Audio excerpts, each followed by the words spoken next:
हाँ, तो मित्रों हम रीतिकाल पे बात कर रहे थे। रीतिकाल के इतिहास पे बार बार दोहराने की जरूरत नहीं है। हम लोगों ने जितना अब तक पढ़ लिया उससे आगे हम बढ़ चले कि जैसे हमने बताया था आपको कि जो रीतिकाल है वो मतलब ये हमारी भूल होगी अगर हम समझेंगे कि रीतिकाल की सारी रचनाएं दरबारी है और वहाँ कोई भी ऐसी केंद्रीय धारणा केंद्रीय भाव हमें नहीं मिलता। ये तो मैंने कहा था कि विकेंद्रीकरण की बात वहाँ थी कि क्योंकि जैसे आदिकाल में एक वीर भाव केंद्रीय भाव के रूप में वहाँ मौजूद था और भक्ति काल में जैसे भक्ति की धारा वहाँ केंद्रीय भाव के रूप में मौजूद थी, वैसे रीति काल में ऐसी केंद्रीय भावना कोई भी नहीं थी। यहाँ बहुत बहुत तरह की मतलब कलाओं का और रचनात्मकता का स्फोट था। बहुत तरह की भावनाओं की रचनाएं हो रही थी और इसीलिए रीति काव्य की जो काव्य धारा है उसको 3 भागों में बांटा गया, क्योंकि मैं बार बार बोल रही हूँ कि यहाँ केंद्रीयता का अभाव था, बहु केंद्रीयता। जब हम आधुनिक युगी ने उत्तर आधुनिक इसलिए रीतिकाल पर बहुत जैसे आदिकाल और भक्तिकाल पर तो खैर बहुत ही लिखा गया, रीतिकाल पर ऐसा नहीं लिखा गया। और रीतिकाल को जैसे हम पढ़ेंगे तो हम जानेंगे, अगर हम तुलनात्मक अध्ययन करेंगे तो हम जानेंगे इस बात को कि आचार्य शुक्ल ने भी ज्यादा महत्व नहीं दिया, घोर श्रृंगारी कह के उसको किनारे कर देते हैं। लेकिन जब हम एक उत्तर आधुनिक दृष्टि से एक तुलनात्मक विजन से हम रीतिकाल को देखते हैं तो हम दंग रह जाते हैं कि इसमें जो कलाएं और इसमें जो मौलिकता का स्फोट है वो हमें किसी काल में नहीं मिलता है। तो मैं सोचती हूँ कि रीतिकाल पर हमें फिर से विश्लेषण, फिर से अध्ययन मनन करने की जरूरत है और हो भी रहा है। रीतिकाल पर फिर से लोग लिख रहे हैं और अभी हम जानते हैं कि अभी बनारस हिंदू यूनिवर्सिटी में रीतिकाल पर पुनर्पाठ की योजना हुई थी और बहुत सारे दिग्गज लोगों ने, बहुत सारे हमारे वरिष्ठ सहयोगियों ने रीतिकाल पर फिर से बहुत सारी चिंतन मनन के बाद बहुत सारी नई व्याख्याएं दी हैं। सुधीश पचौरी जी की किताब आई है रीतिकाल पे और अभय दुबे वगैरह ने कई मतलब रीतिकाल पर एक नई दृष्टि से व्याख्या हो रही है। और जो रीतिकाल पे मैंने पहले भी कहा कि रीतिकाल पर जो स्त्रियों के दृष्टिकोण से, उस पर भी दिल्ली यूनिवर्सिटी में काम हुआ कि स्त्रियों के दृष्टिकोण से रीतिकाल को किस तरह से माना जाता है या किस तरह से माना गया या क्या उसमें नए दृष्टिकोण निकल आ सकते हैं। तो इन चीजों पर भी बात हो रही है। तो मैं आपको थोड़ा प्रारंभिक बिंदुओं की ओर आपका ध्यान आकर्षित करना चाहूंगी कि रीतिकाल की जो काव्य धाराएं है उसको 3 धाराओं में बांटा गया। कौन रीतिबद्ध काव्य धारा हुआ, रीति सिद्ध काव्य धारा हुआ और रीति मुक्त काव्य धारा हुआ। अब रीतिबद्ध काव्य धारा, इस धारा के कवियों ने अलंकार, नायिका भेद आदि के लक्षण बताकर उनके उदाहरण स्वरूप काव्य रचे, है ना।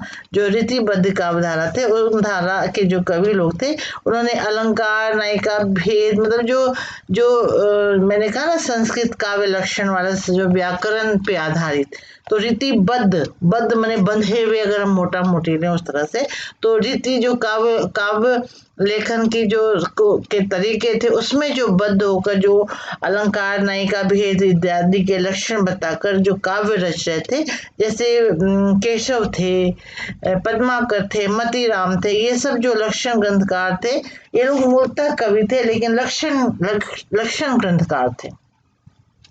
दूसरी हुई थी रीति सिद्ध धारा। इस धारा के कवि लक्षण उदाहरण की पद्धति तो नहीं अपनाते लेकिन रचना करते समय लक्षणों का ध्यान अवश्य रखते हैं।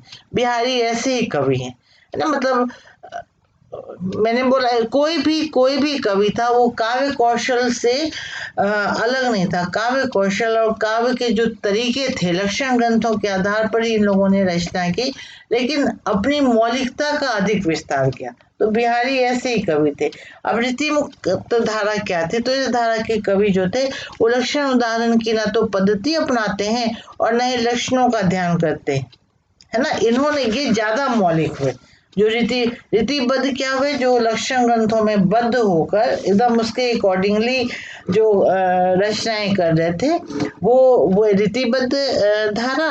और रीति सिद्ध क्या हुए कि जो रचना तो करते थे, अपनी मौलिकता उसमें डालते थे, लेकिन उसके लिए वो मतलब लक्षणों का ध्यान भी रखते थे। अब रीति मुक्त धारा वाले क्या थे? रीति मुक्त धारा वाले थे कि लक्षण उदाहरण की ना तो पद्धति अपनाते थे और न लक्षणों का ध्यान रखते थे। मतलब वो प्रेम के, विशेषता विरह के उन्मत्त गायक कवि है ना।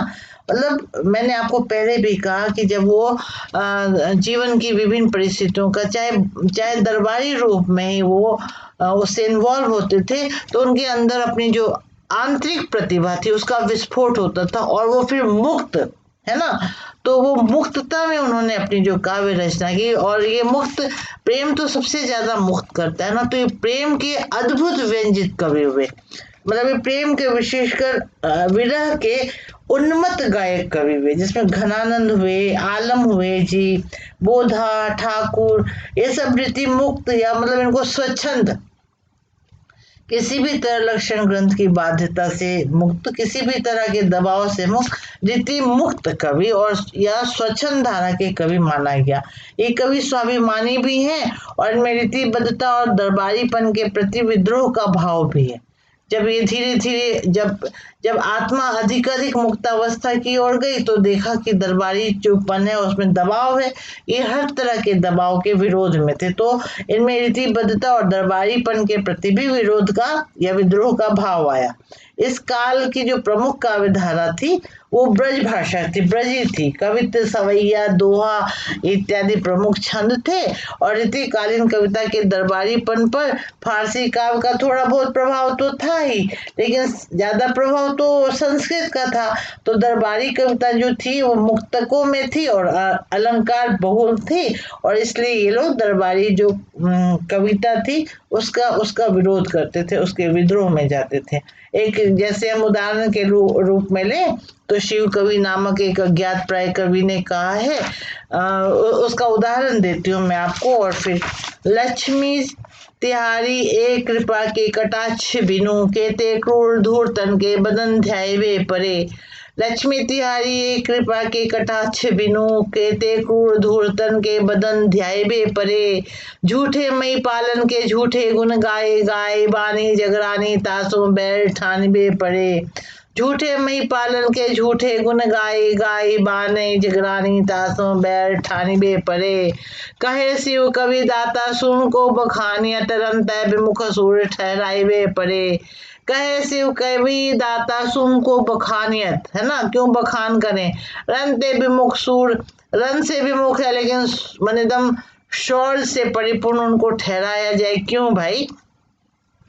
कहे शिव कवि दाता सुम को बखानियत, रन तय विमुख सूर ठहराए वह परे। काहू के ना धंधन के निज पेट धंधन के, दौलत के मंधन के ढिग जाइबे पड़े। समझे। मैं फिर से वापरती हूँ। लक्ष्मी तिहारी एक कृपा के कटाक्ष बिनु, अब समझ में आएगा आपको, सुनिए। लक्ष्मी तिहारी एक कृपा के कटाक्ष बिनु, केते क्रूर धूर तन के बदन ध्यायवे परे। झूठे मई पालन के झूठे गुण गाई गाई, बानी जगरानी तासु बैर ठानबे पड़े। कहे शिव कवि दाता सुन को बखानियत, रन तय विमुख सूर ठहराइवे पड़े। काहू के न धंधन के निज पेट धंधन के, दौलत के मंधन के ढिग जाइबे पड़े।